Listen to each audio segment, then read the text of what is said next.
Welcome, everybody, to the SAG-AFTRA podcast. I'm Gabrielle Carteris, president of SAG-AFTRA. And I'm David White, National Executive Director of SAG-AFTRA.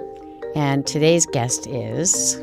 Chantal Cousineau. There you go. Hey, welcome. Yes, Thank welcome. you. She's going to be talking with us about sexual harassment and, her stance and what she sees going on right now. But, Chantal is actually a person who has shared her story, not just here today, but has been sharing her story. And she's sharing her story in a way I think is different. She's opted to, instead of looking for retribution, she's looking for solutions. It's meaningful, and I think it's been so effective. So congratulations. Well, thank you. I hope so. So I guess I'll start at the beginning where I started off my career as a model. Mm-hmm. And I was on a set when a producer said, I think you should audition for this other movie that I'm producing, Harvard Man. And it's going to be, it's written and it'll be directed by James Toback. And I'm, huge movie fanatic. I said, Bugsy, oh my God, I can't wait. And so I said, yes. I said, oh, but you don't want me to be a model, do you, on this movie? And they said, no, you'd be a drug dealer. Mm. And, I've been wearing cardigans since I was a kid. I've been 80 years old my whole life. I said, I'm going to be... breaking out. Yeah, I'm going to just be, this tough girl, this drug dealer. I said, I want that audition. And the audition didn't go as planned. James Toback was not appropriate. He was unprofessional. Even in the audition? Yeah. I mean, he was just he was talking about himself and his sexual proclivities, and I was really disgusted. And the producer that was sitting in the room with us was pretending to be asleep in a chair, sitting up in a chair. And it just I said, is any of this stuff in the movie? Because it's about his experience at Harvard. So I gave him some leeway. He was talking about stuff. And I said, are you going to put this in the script? Because that's really embarrassing. And he said, no, that's not in the script. I said, I really don't care to hear this information then.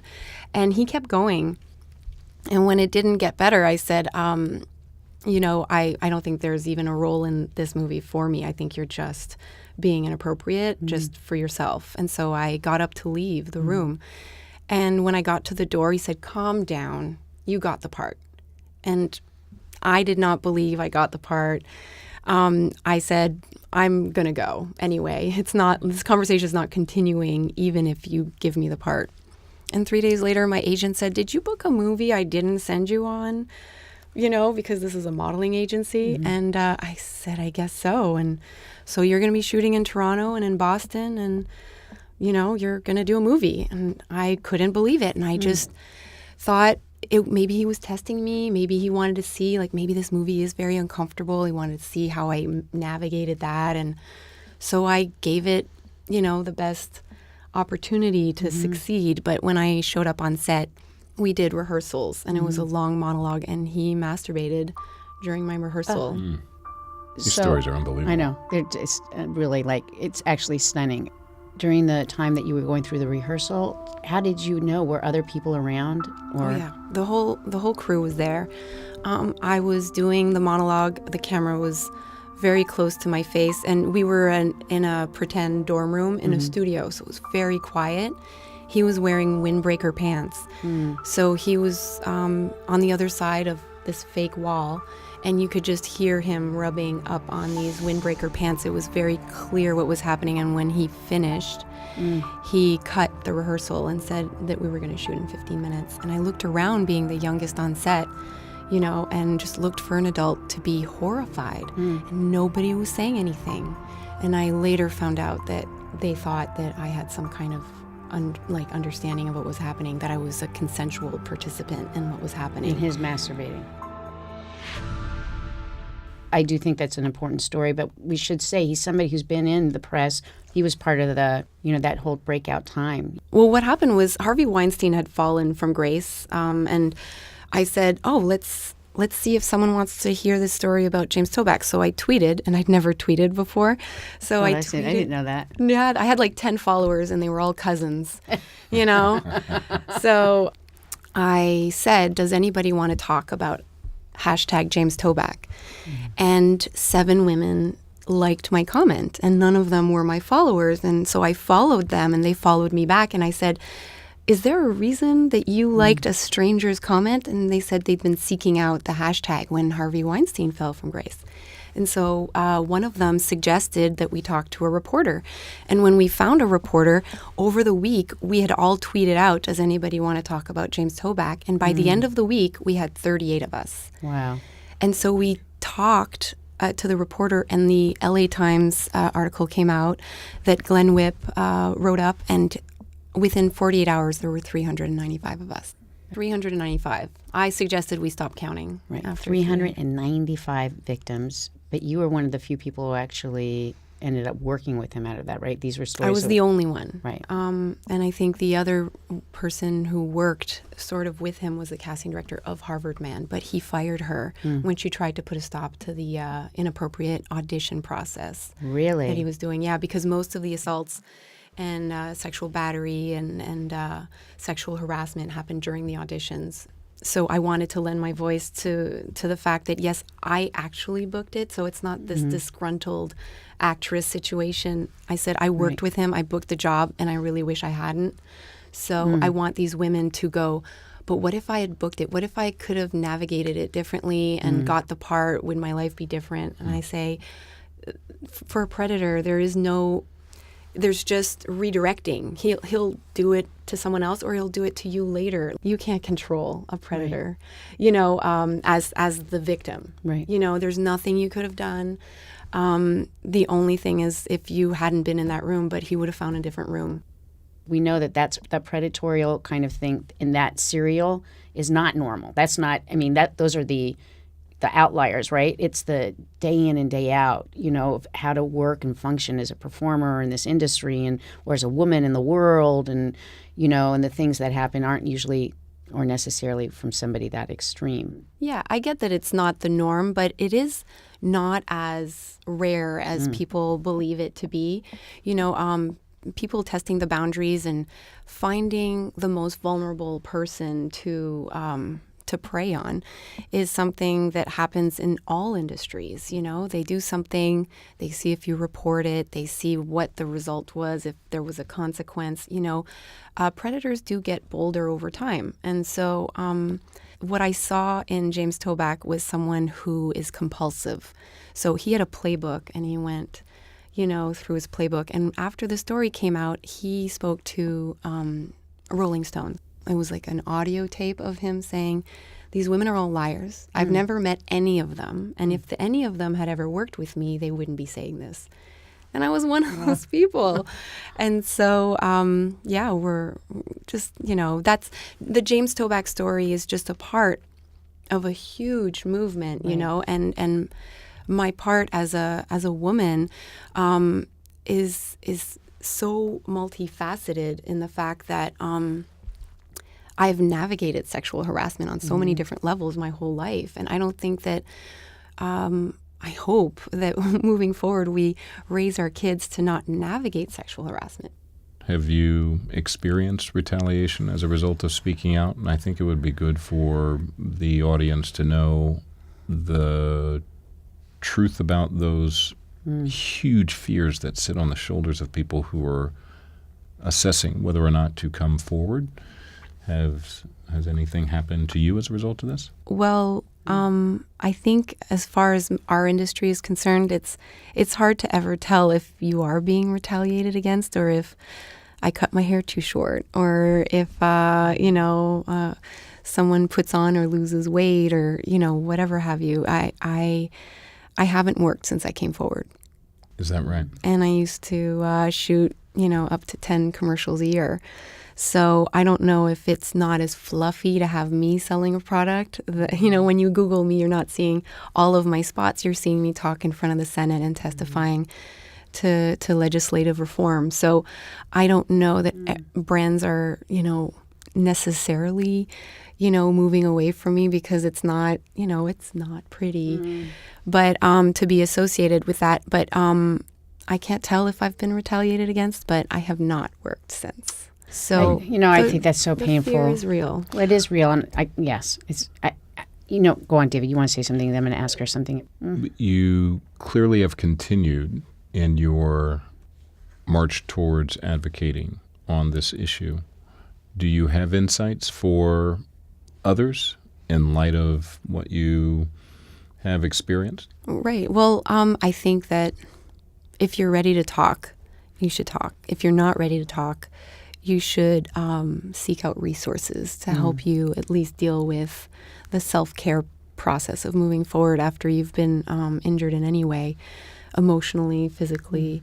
I personally think that this movement is far greater than me, so I feel the need to, jump in and worry about retaliation later or the work later. Just do what needs to be done to move this forward, because it's everything. It's all industries. Right. It's across all industries. This is the future, and I think this is as important to me as it is raising my son in a positive way, and with a positive self-image and a strong, sense of right and wrong. And so I feel like this is as important to me as that. So I'm moving forward, retaliation or not, and I think that other people should do what they can. And sometimes that's just waking up every morning and healing.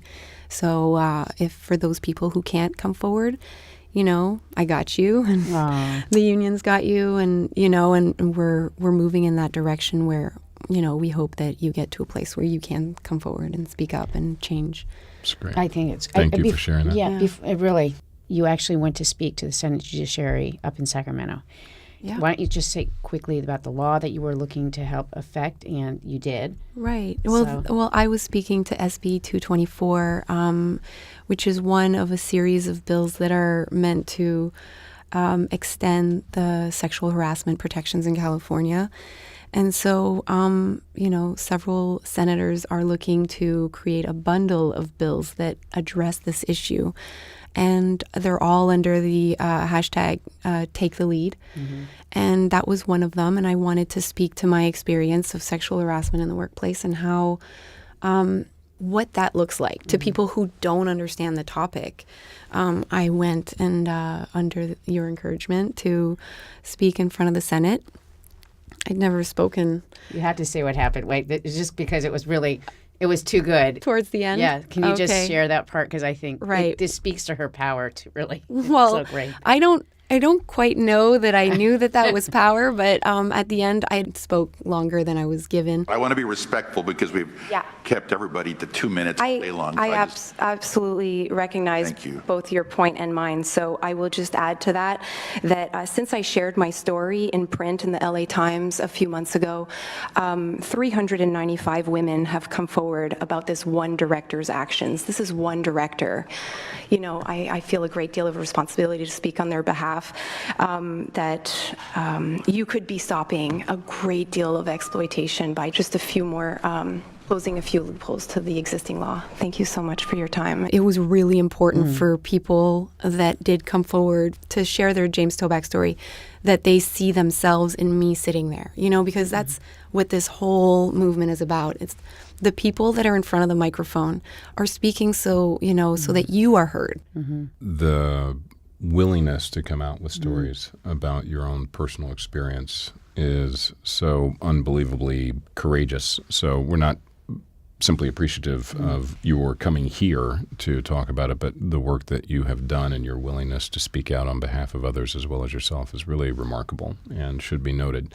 One of the things that we want to accomplish with this podcast is to not only get behind the story, but to do some things that may be uncomfortable for others, but to see issues from all sides whenever we can.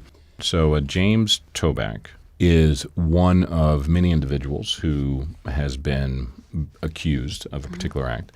And in his instance, I think there's further action that is being taken or pursued with him.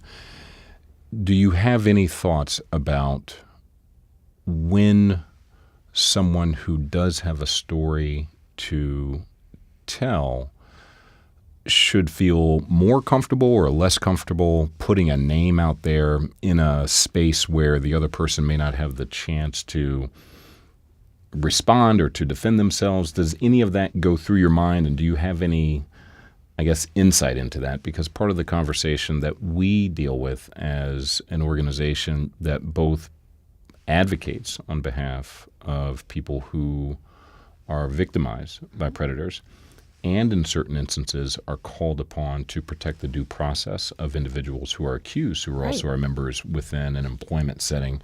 And so we navigate both sides of this, and sometimes that's extremely tricky. I'm wondering if you have any insights to share on that. Well, no, I appreciate that. You're the union, in that case. And so you do need to stay somewhat neutral. At the same time, the idea of a guild, of a union, is to protect its members. And so you really do want to lend some weight to the person who might have been injured, and at the same time protect the due process of the other side. So I appreciate your position is not an easy one, and I'm not going to sit here with a solution to your problem. Come on, fix it now. I really wish I could, but I do feel like this issue does not get to the solution phase unless everyone speaks out. So I don't think that women should hold back because of the due process of their perpetrator. I think if you have a story to tell, then you need to tell it, because at the end of the day, sometimes it's a perceived threat, it's a perceived uncomfortableness, and the other side, they can learn from that. So, not everybody needs to end up in jail over this, there are different levels to it. So in case, there are those people speaking out going, there are a lot of different levels to sexual harassment. We shouldn't be bunching them together. No one is. But we are saying sexual harassment is sexual harassment. Right. And the Me Too movement covers the entire gamut, and we want everyone to talk. I think That's a that really helpful it insight. really is helpful, but I wanted to say something because I think this is so important, is that it's not just women who are sexually harassed, right? So it's men and it's children, and so I guess I want to make sure that we keep that in that conversation, because it is about power, not sex. People call it the patriarchy, but it happens to men too. So it's not just the patriarchy; it's the power-archy. I've actually in my career, I've actually had women who I feel have been to that point of harassment towards me. It's not been just men. That's why I think it's so important for us to look at to be remembering it's a power issue. The perpetrator's hoping that shame stops you from speaking, and that shame is double-fold for men. And so when it comes to the conversation, we talk about women because men tend to not come forward, because most of their abuse when they're the most vulnerable is when they're young. A lot of people have come forward to me on Twitter and disclosed their stories since my article came out, and I was named in the article. So they just reached out to me as a victim, a survivor, because they felt they could trust me more than, say, a reporter, a lawyer, or any kind of person in their life, So I found that the men that came forward either were young, gay, and hadn't come out yet. And so, whenever there's secrets, there's vulnerability, and people can pick up on that very quickly. There's a phrase that we're not silent because we're weak. We're weak because we're silent. Absolutely. And I guess when I'm hearing you saying, there's all this shame, and then I'm thinking there's also fear. Fear sometimes is just losing your job. Right. Fear of being labeled and never being able to work again. And Absolutely. I've heard it not just within our industry. So people come up to me to talk about what's going on even outside of our work. And there was a story of somebody who came up to me who actually fights and speaks out on this issue, had been sexually assaulted, and still couldn't say anything because of fear of the retribution of what it would mean in the bigger picture. And I don't know how to, we talk about it, David and I, and, members everywhere, we're talking about how do we get through this? How can we help? How can we create a structure maybe to help prevent it? But if it happens, how can we help you? I don't know how to get by other than, putting certain things into place that we've tried to do, but how to get by the fear. Because if people don't speak, this is the hardest part, is like people don't speak. We can't know. And if we can't know, we can't do. And if we can't do, we can't change, right? That kind of thing. So I'd love to know, can you talk to some of those people? Yes. She's I an have idea so person. many ideas. Good. We're not surprised. Go We for need it. to redefine certain words. You know, like the word shame. Boys will be boys, and when a boy likes you, you know, he might hit you. You know what I mean? Like when you're kids. It starts really young, the kind of conditioning that causes, in part, these problems. And, you know, what doesn't feel good is not good. You know, if it doesn't feel good, it's not right, you know, and if it doesn't feel right, then you got to speak up, you got to speak your mind. And yeah, there is fear, and you will lose some jobs, and that needs to be okay because you need to be safe. Like I said, it starts really young when the dress code at school measures the length of my skirt, but not your shorts, you know, Yes. David. And so your straps, your spaghetti straps, they're measuring the distance between my spaghetti strap tank top, and whether that's, you know, that's going to cause men to not be able to control themselves. And so that conversation starts really young, and it moves into the workspace. That's decades old, though, right? You know, in many different religions or cultures where a woman should cover her face, or, you know, we're taught it in a million different ways. It's systemic. Right, but at the same time, if I want to cover my face and I want to cover all of my skin up, I should be allowed to do that. That doesn't have to mean that I'm ashamed, you know? So not all women who cover up are ashamed, and not all women who are sexy are consenting. You know, sexy is not consent. Consent is consent.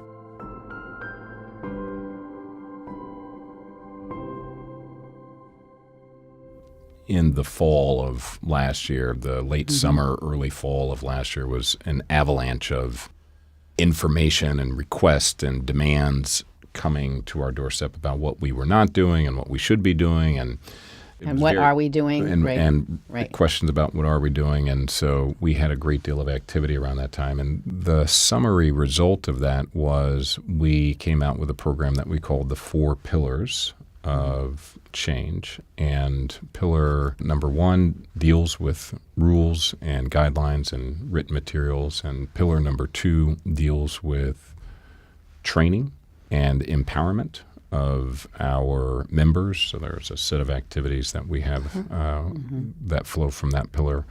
Number 3 deals with the infrastructure of the union itself and how we needed to take a good long look in the mirror and examine how our own processes supported members or did not support members and things that we needed to change. And then the 4th pillar is how we work in the community, whether we're talking about the industry-wide commission that was begun by Kathleen Kennedy and is now being overseen by Anita Hill, or the work with Time's Up, or with the AFL-CIO or the International Federation of Actors, et cetera. It's how we participate in a larger process that goes beyond SAG-AFTRA. You know, for me, when I'm talking to people, everybody agrees that sexual harassment is bad, right? But we don't have a path. That's what when David's talking about the 4 pillars, you need a path. Within that, we have come out with our own code of conduct, and that code of conduct is a broad document, and so we have more setting-specific, more context-specific guidelines. So we've issued guideline number 1. We are currently at the close of establishing guideline number 2, and we will have a couple more guidelines over the course of many months. And Gabrielle, working in partnership with our national board, really has been a very strong advocate and has taken a leadership role in all of this. And I know personally, working with her, how important it was for us to be at the forefront of this. As a result of that, the national board established the President's Commission on Safety, and there is a work group within that focuses on sexual harassment. And I want to say that Chantal is on that work group. It's been really important for you to be a part of this dialogue and conversation, right? I mean, and being a part of the work group, this language of what it is we wanted to put out as the first guideline came out of all the different meetings we've had around the country and from feedback and from the sexual harassment work group, the guideline of not having auditions, you know, in hotel rooms or in those private residencies, never to have to be alone. And if you're going to be in a situation where that's the only place to be, that you can bring a peer, a support peer person with you that you choose. And I don't know if you know this. We just finished negotiating the network code contract, and we got the guideline. Number 1 is a part of the language of that contract.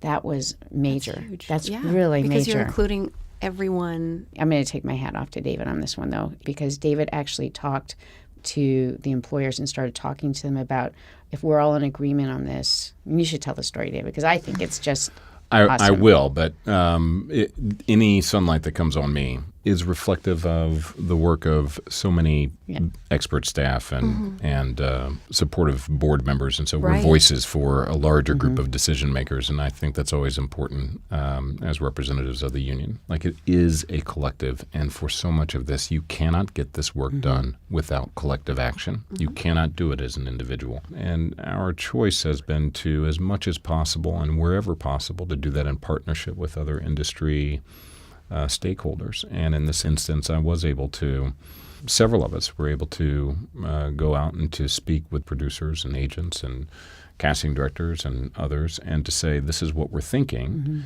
and we're not asking permission, but we do want to receive your feedback, and we want to make sure that we're not missing something, and if you see something that we don't see, that's important for us to take into consideration as we put out rules that are going to impact our members, and that we're expecting our members to follow, and hopefully other stakeholders will follow as well. And we do have to be careful about what we talk about within a negotiation, but I do want to say this because it deserves to be noted. The producers initiated That. through a proposal the inclusion of our guideline number 1 That was I know that's major. It is though, amazing. right? into the collective bargaining agreement. And so on that is the partnership that you want. We are able to put something out. They're able to respond and say, we see this as important, and we're stakeholders too. And so And we that all actually want- was a good story. It was, and it was. I think that what's the most challenging thing is, how do you make real change, systemic change? How do we really do it? And I actually think this speaks to the partnership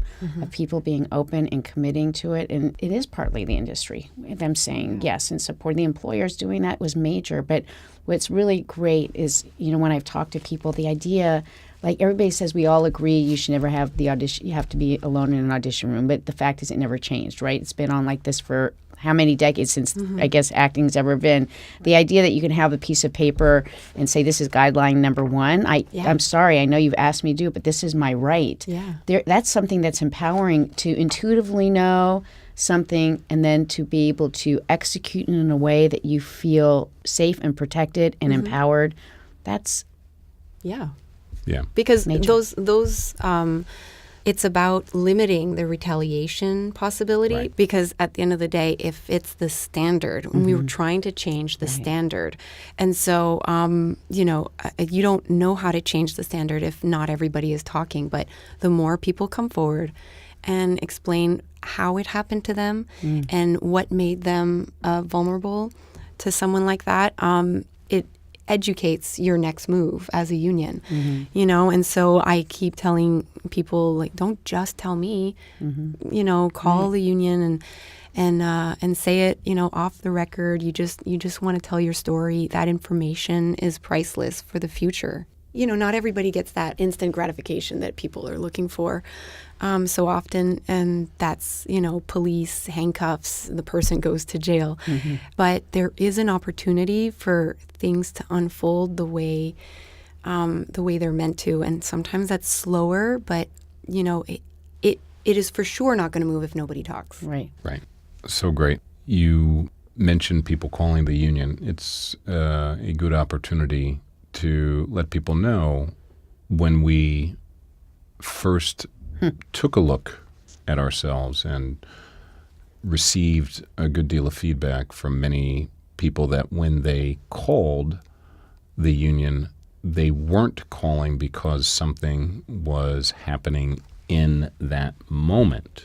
Frequently, they were calling to receive support as survivors or as people who had gone through the experience. And that wasn't something that we were set up for in any way. We had something that was called Safer Set, and it's because our primary charge is to protect people who are working under our contracts. And if you don't have something that is happening immediately, well, then our protocol was, then you can call the office, and that's something that we can address. But so long as you're safe, you're good. And that wasn't enough when we were dealing with harassment and assault. And so we have since contracted with a calling service where people are at the ready to speak to someone who may not be dealing with a safety issue in that moment, but who needs Support.